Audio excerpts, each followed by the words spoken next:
คิดข่อยนี่พิษก็ให้ทิ่มถึกก็ให้เอาเด้อ โดย คันว่ากะมันยังบ่เพียงพอเฮาก็เก็บไว้ก่อนบ่เฮาลงมือเฮ็ด แม่น ได้คันสมมุติว่าเฮาไปเฮ็ดมันสิพอดีกำก้าหั่นนะมันสมมุติเฮาไปซื้อยาง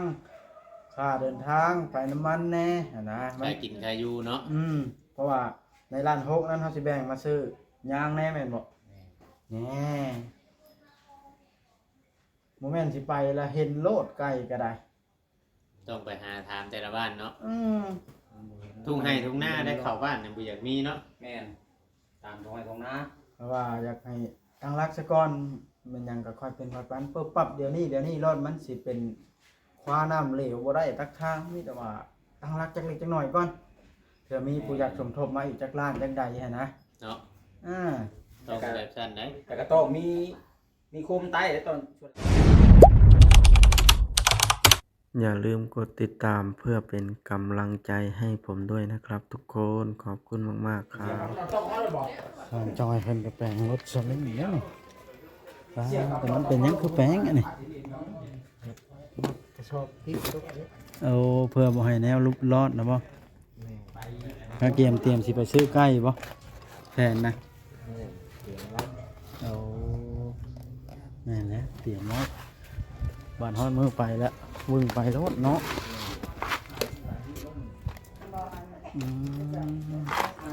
ย่างใส่ไก่มันเท่าไร ซื้อย่างใส่ไก่ด้วย ชื่อย่างใส่ไก่แน่น้ำมันโหลดแน่อันบ่จะเห็ดนะแปลว่ามื้ออื่นนี่พร้อมไปค่ะแต่เงินมันล้านโบปล่อยคิดไปสิได้ไก่จะโตไก่ก็มาอุกอันนี้นะเพราะว่าคุณยายเพราะว่าอยากให้เฮ็ดเบิ่งแนวนี้เพราะว่า ซื้อเอาแล้วมาปิ้งขายบ่ได้เลยได้ลงทุนลึกที่มาขายเจ้า ถ้าลงทุนเท่าอีกนี่เงินจะนี่จะสิลงทุนได้บ่อยากทำอันนี้ว่าในเฮาแต่เฮาอันนี้ว่าแต่เฮาแล้วเงินล้านเพิ่นเจ้าสิเฮ็ดงานได้ มันยังบ่พอเนาะ มันยังบ่พอไก่ตัวหนึ่งไก่5โตก็จะเบิดเลยเงินอันล้านนะเดี๋ยวตุ้มย่างเจ้าใส่อีกเด้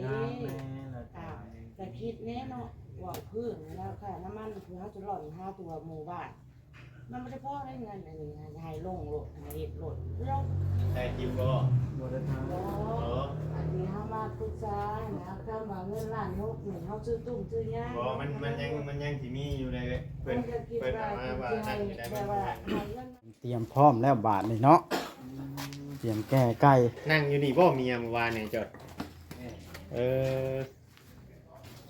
ชื่อไทยนี่จักโตจังสิเต็มมันฮะหลายเติบบ่ ประมาณจักร้อยละลายเนาะ บ่ร้อยโตไก่ก็มือนี่มันก็โต7-80เนาะ10โตละอัน แสน ตัวละแสนแต่แล้วยิ่งตามตัวหน่อยตัวใหญ่ให้พี่น้องเนาะอันต่ำนะมีแต่ตัว4-50อยู่แล้ว คักซาเล้ง ไก่คักบ่แม่นบ่คักคือได้ยินว่ารถกับมันกินดินกับน้ำมันซ้ำกันบ่เติมทั้งดินเติมทั้งน้ำมันบ่ปีไปอ สูบเวนรวมแล้วไปวันนู้ หลวมลูกสูบ ทำมามันควันแห้งนี่รวมบ่เออ ไปนั่งบนนะมัน บ่ค่อยใช้แล้วติดเบิ่งนี่ สิให้ติดเบิ่งบ่ลองติดเบิ่งดูซะ ลองติดเบิ่งดู เอากระแจให้พ่อแพทย์ติดก็ได้ นี่กระเจบ่รุ่นนี้กะ มีใด มีไหนบ่เวียงชัย ย่านคนหลับเนาะ ชาเร่งว่าเห็นชาเร่งบางคนบ่ได้ใช้กระเจนะ เป็นเอาไปซื้อไก่ใหญ่อะลิแล้วว่าเต็มนี่เป็น100พุ่นไก่เนาะ โอ้แล้วก็ทำนี่แล้วเพื่อใส่ยางใส่หยังเด้บอกไป ใส่ย่างก็มีรอกัน2ย่างนี่ก็ย่างละ50โตก็ได้ได้100มีประมาณเป็นหลายล้านก็พอดีเต็มสลิงนี่ เลยเอาเบิ่งควันนี่ บึน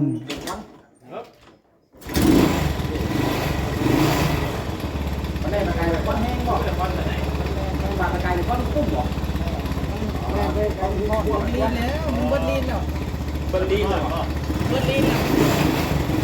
มันก้อนกันนะ กำลังตีก็บ่ได้เนาะ บ่ทันเบิดตีว่าซื้อใช้หมู่บ้านนี่ตุก เรา นึง เราหากระชายดินใหม่บัดนี้มันขอนมันจะฟันนี่ ก็ติดเดิมคือมันใหม่นี่บุญมาเวียน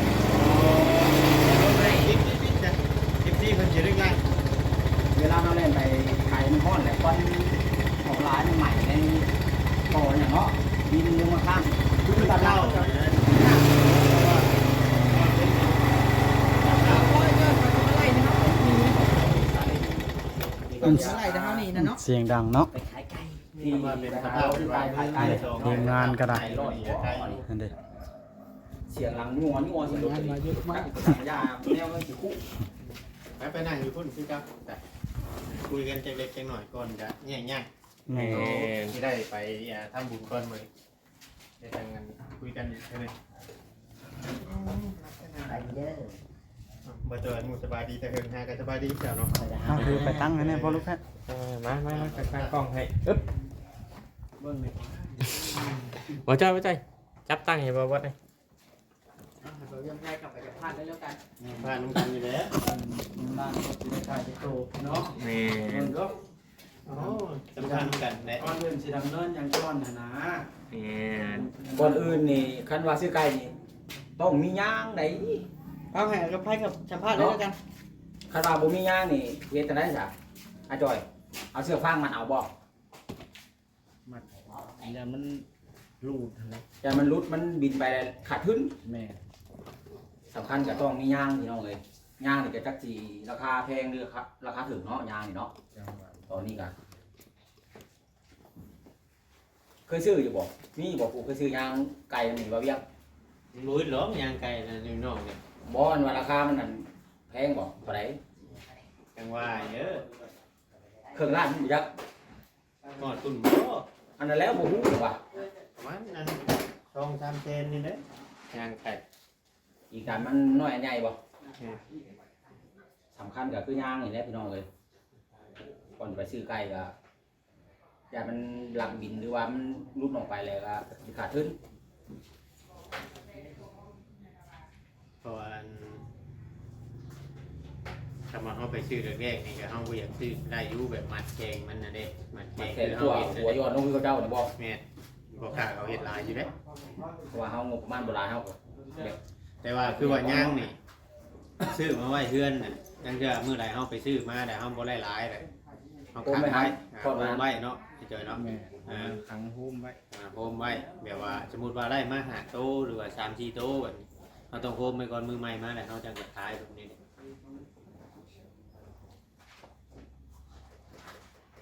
ก็ดีเนาะพี่น้องใช้แต่ว่าเฮามีความคิดความเห็นแบบว่าเฮาค้าขายให้พวกเฮาบ่เฮ็ดนะว่างานนี่มันถ้ามันบ่จำเป็นเฮาบ่ก็ซื้อหรือว่าแบบไหล หางบหาทุนต่ออีกเนาะ แม่ เอากับมัดเอาสะก้อนคือแม่ค้าหลายๆคนก็มัดก็เห็นหลายอยู่ได้ เจ้าไปตะกี้ได้ชื่อยางติดก้นรถไปเลยบ่ ทีพี่ก็ทั้งไปกับบ่ได้ถือแบบว่าอยู่เพื่อนลังเถื่อ อื มัดเอาแมันบ่ แม่ เดี๋ยวมา เอามาแบบว่า มา ขั ขา บ ด เช้า เนาะ เนาะ แม่บ้านเรา ขับเช้า ค้างไว้ แถวเฮานี่ คันเฮาหลายๆเขาอยู่เนาะบ่เบียงเฮาซื้อมาแล้วเฮามาส่งแม่ค้าแล้วเนาะ เลย บางเทื่อได้2-3โต๊ะจังซี่มันบ่ทันได้พอไปส่งจังซี่นะบางทีเฮาหาซื้อแถวใกล้นี่มาได้2-3โต๊ะแล้วเฮาจะไปหารอซื้อแถวอันบ้านอื่นมาโฮมอีกจังซี่มันสิบ่มีบางครั้ง เลย คือว่าได้ตัวหนึง2ตัวนี่ก็ไปส่งเพิ่นรถบ่ บ่ได้ไปส่งได้สั่งมาค้างไว้ มันบ่หลายเนาะ แม่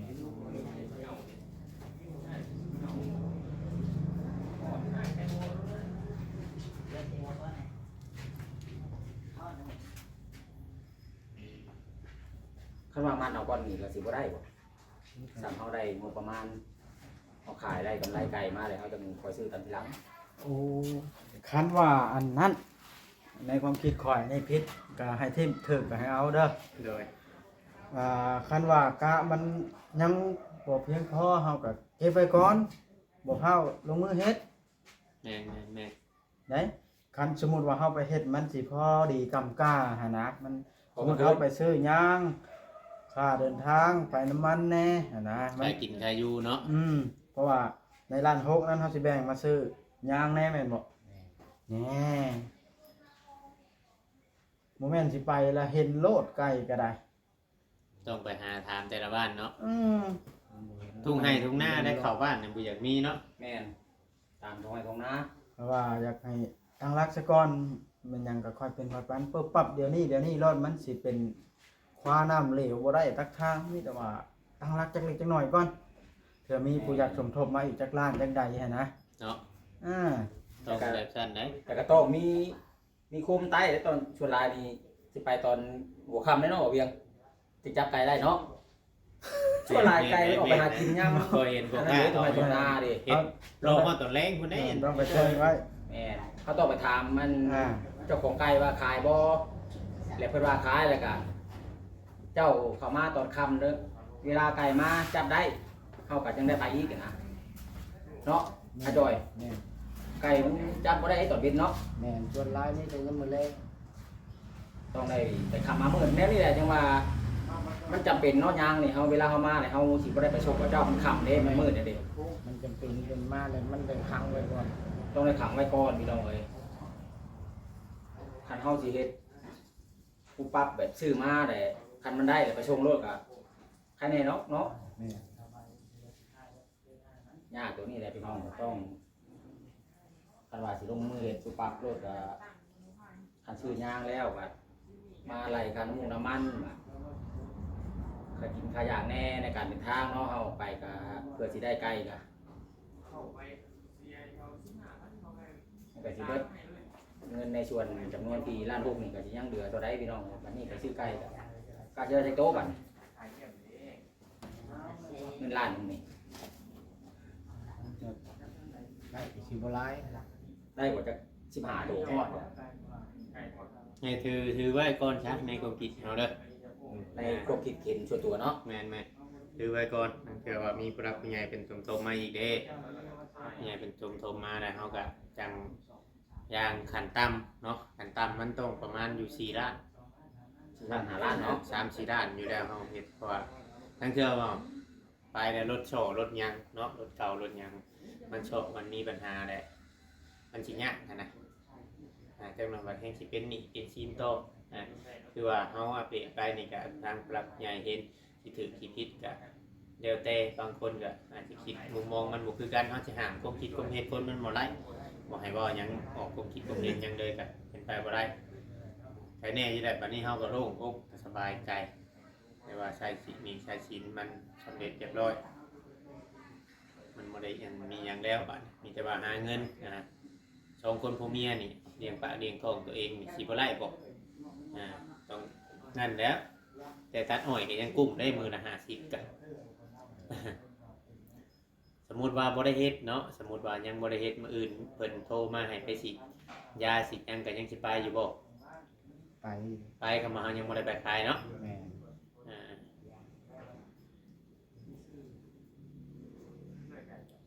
ฉีดยาฆ่าหญ้าบ่คือว่ายาเพิ่มอ้อยให้มันใหญ่มันห ยา ยัง เพิ่มอ้อย อ๋อยาพวกบำรุงบ่ แม่นเอาไว้นุ่ง โอ้ได้ขอแค่ว่าเฮาบ่เลือกเวียกมันยังเวียกยังเฮาก็เฮ็ดคือว่าอยู่ได้พี่น้องเนาะสู้คือว่าอยู่รอดที่ดอก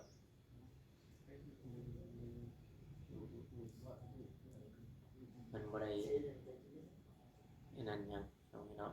คือว่าอันนี้เฮาวางแผนไว้ตามที่จุดประสงค์ของทางพรรคผู้ใหญ่เพิ่นเนาะพี่น้องในนั้นเพราะว่าทางผู้ใหญ่เพิ่นก็จุดประสงค์ของเพิ่นก็คือว่าผู้อยากให้ทีมการค้าขายแต่ว่าเฮาก็เบิ่งงบประมาณในทงเฮาแต่ตัวนี้ก็ยังนั่นแค่ได้ว่าแล้วจ่ายค่าห้องไปก็2เดือนแล้วเนาะเราอยู่สามารถอยู่2เดือนนี่มันถือว่าตั้งโตได้นะน้ำห้องเนาะ แม่น เข้ากระชอกชอบบ้านนี่เข้าก็มีแล้วชงกระชอกคือว่ายังเดือ ป้าแตะเครื่องยังครบบ่ในห้องมันเป็นพริกผงแป้งนัวเกลือ ไม่ของใช่บ่ง่ายๆว่าสิขออนุญาตถามของใช่เครื่องอยู่พวกกินแบบกับข้าวกับน้ำนี่มีอยู่บ่ไม่ยังคือว่าในไรต้องไปซื้อมากินบอกคือว่าในไรแต่ละมื้อ ชื่อเทปเป็นของกิน อ๋อซื้อกับข้าว เอาสมมุติว่าข่อยมีงบแบบนี้มาชื่อลาบงัวสิชื่อมาลาบอยู่ห้องเจ้ากินชุ่มน้ำกันนี่สิมีเครื่องให้ข่อยลาบบ่สมมุติว่านะ มี มีอยู่เนาะ มีบ่เดี๋ยวนี้ เออ สิบ่ไปนั่น ซื้อ เด้อ เนาะ เนาะ ซื้อเอามันพักบัวหอม บ่ เนาะ ว่าสมมุติถามแบบว่า ถาม มัน ไปบ่ ถามว่าเขาเคยเข้ามาอยู่นี่จนค่ำย่านนี่ผู้อยากเบิ่งเฮากินจุ่มแซวหั่นนะ ชื่อมากินแบบนำกันกับข้าวปลาจอยเอ้ยหมุดนี่บ่ แม่น กินกับข้าวกับน้ำกินนำกันนี่เนาะ แม่น มันเคยมีแล้วเฮาไปอยู่หมู่ใดกันเนาะ แม่นเราก็เลยถามไว้ ถามไว้เนาะ ตอนนี้นั่นแล้วผมมีเงินชื่อมุ้งยุงครบคืนนี่บ่บอส ว่าเรา แต่การเต้นเนี่ยนอนในเต้นเนี่ยนอนในนั่นเนี่ย เต็นกับเต็นขาดยุงเข่ากันนี่แล้วว่า มันอยู่ในเมืองมันอย่างมียุงลายเนาะ แม่ สละ มีน้ำมีหยัง ขออนุญาตเอาเงินล้านพวกนั้นไปซื้อบ่ได้บ่ต้องโทรคุยกับแม่ใหญ่ก่อนเนาะ เรื่องของเงินร้อน ชื่อแล้วคำว่ามันนั่นเฮาจะเป็นกับมันบ่ได้อันนั้น ยุงครบเป็นไข่เดือนออกปัญญาอีกเด้ ยุ นี่ งล่ำหลังเนาะ แบ่งไปซื้อยางแหน่ซื้อมุ้งแหน่ฟังเว้านี่เนาะ ตัวนี้ก็สำคัญเด้อันมุ้งนี่ยุงครบนี่เป็นไข่เลือดออกไป เว้าง่ายๆว่า ลำบากอีก เฮาก็บ่ฮู้ต้นทุนคือกันเนาะแบบว่าคุยกันกับรับเลขสมมุติว่าทางผู้รักผู้ใหญ่เพิ่นถามเนาะต้องใช้ต้นทุนเท่าไหร่เฮาสิเว้าหลายบัดบางเทื่อบางทีก็คือว่าบักเบนนะโพดนะพี่น้องแล้วแต่ทางผู้รักผู้ใหญ่เพิ่นสิให้เรื่องเงินเรื่องคำเนาะสมมุติว่าเพิ่นยังบ่ฮู้ว่าการค้าขายนี่มันต้องใช้หยังแน่คือทางบ่เวียงเองก็ยังบ่ฮู้เด้ค้าขายไก่ว่าเมียเฮาเปิดขายเด้ขายอยู่รอกน้ำไห้น้ำนาน้ำเพื่อนเฮานะเขา ขายให้ไข่บ่ข้านบ่ แม่นอันนี้ก็คือมาถามทางพ่อจอยอีกทีก็ต้องแบ่งไปซื้อตัวนั้นแน่แบ่งไปซื้อตัวนี้แน่ก็เลยว่ายังบ่กล้าเฮ็ดว่าง่ายๆจ้ะทางเบิ่ง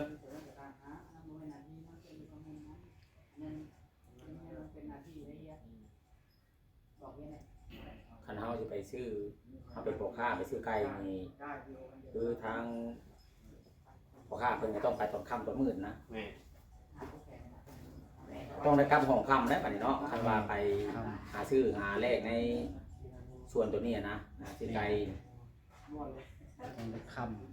ำส่วนเรามันมีแต่ช่วงแรกไก่ พระเจ้าเลี้ยงไว้ให้ไว้หน้านี่ไก่มันก็ออกไปหากินอยู่ตามทงตามป่าเนาะ แม่ ตอนค่ำพุ่นแล้วถึงจับได้เจ้าก็ต้องได้กลับไปอีกสมมติว่าถามทางเจ้าของไก่ว่าเป็นว่าหาปากว่าขายแล้ว แม่ตอนแรกคำมาแล้วจะไหนไปเวลามันเขาเคาะนะครับ เวลาเอาได้ แม่ ตัวพี่น้องเลยเก็บอย่างกับบ่ได้ง่ายเนาะ แม่ ต้องมีการวางแผนไว้ก่อนล่วงหน้าพี่น้องเลยว่าเราจะเริ่มต้นแบบขายอันของขายเครื่องแบบนี้เราต้องวางแผนอย่างแน่ก่อนบ่แม่นเฮาแบบว่าปุ๊บปั๊บแล้วเฮาสิไปเฮโลดนั่นญาติมันสิแบบเป็นนั่นแบบมันกระเบือกระว่างนะว่าอะไรกันเป็นกำกาเขาว่าพี่ทักพี่น้องเลยจับพุ่นแบบวิทพี่จับพี่แบบวิทพุ่นเราบ่ได้วางแผนไว้ก่อนเด้เราต้องคิดแต่ต่อเมืองก่อนว่าเงินเรามีงบประมาณเรามีซ้ำนี้คันเฮาสิไปลงทุนตัวนี้เอาไล่เบิ่งอันนั้นบัดนี้เนาะทุกอย่างว่ามันยังเหลือซ้ำนี้มันพอไปได้บ่หรือว่ามันบ่พอเลยเฮาก็พักไว้สักก่อนมันเกิดว่ามีผู้รักผู้ใหญ่เพิ่นอยากสมทบงบประมาณก็มาอีกพี่น้องเลยไก่ก็บ่ได้ว่าราคาถูกได้ทุกมื้อนี่เนาะ แม่แพง ตามสูตรนี่50,000ผู้ใดพี่น้องไว้ตามสูตรเด้ แม่ 50,000ขึ้นไป เป็นได ไก่ คุยกันไปฮอดชายแล้ว เพราะว่าเรื่องไก่มันก็บ่ได้ถือกว่าทุกมื้อ ยังบ่ได้ย่าเรื่องไก่บ่ได้ ตามสู นี่ ตร50,000 ฮะงั้นคุยแต่เรื่องไก่นี่บ่ได้นี่ บ่ เอาลูกบ่ได้มาพังนะ งบประมาณซ้ำนี้อะนะก่อนเฮาสิไปลงทุนหยังเฮาต้องวางแผนไว้ก่อนคันเฮาบ่วางแผนเนี่ยเดี๋ยวมันสิเป็นกำกาว่ะเอาต้องแต่ตองก่อน มีแต่ว่าคิดเบิ่งหันแล้ว อันใดมันควรบ่ควรก็ร่วมกันเบิ่งกับลูกกับเมียผู้ใหญ่เพิ่นก็แม่นอยู่เพิ่นให้เทินมาว่าอยากให้ลงทุนรถมันจะบ่สูญเปล่าแต่ว่าเถื่อเฮาคิดใส่ตัวนั้นแน่ตัวนี้แน่มันบ่เพียงพอแล้วเฮาก็โจก่อนคือเว้าละ ต้องได้ไปคำมามืดอีกบัดนี้ไก่ยำสิจับไก่ได้นะ ยังบ่ได้ดีแท้ นี่ล่ะพี่น้องเอ้ยทางเฮาก็สิได้จบคลิปซั่นก่อนเด้อน้องจ้อยเด้อสบายดี พี่น้อง พี่น้องเอ้ย แต่มีแต่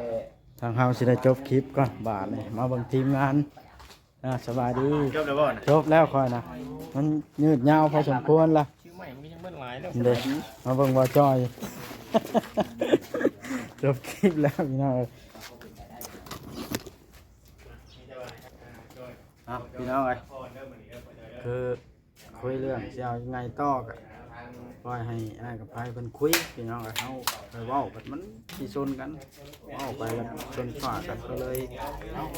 บ่เว้าเอากระดาษเว้ากับปานนี้ด้วยสอง อุ้ยเพิ่นเนาะพี่น้องเห็นเนาะ นั่นเด็ก ก็ได้เอ้าผิดพลาดประการใดก็ต้องกราบขอโทษขออ พี่ ภัย น้อย เด้อ นี่ก็ว่าคือบ่บอดเว้ากันละนี่ได้ก็ได้เอาสิติดตามเบิ่งตอนต่อไปว่าสิเป็นแนวใดเนาะ ไปก่อนพี่น้องเอ้ยจะได้ก็ตามกดไลค์กดแชร์กดติดตามช่วยเป็นกำลังใจ เอา คือเก่าผิดพลาด บาทนี่พี่น้องเอ้ย ขออภัยเด้อ สิได้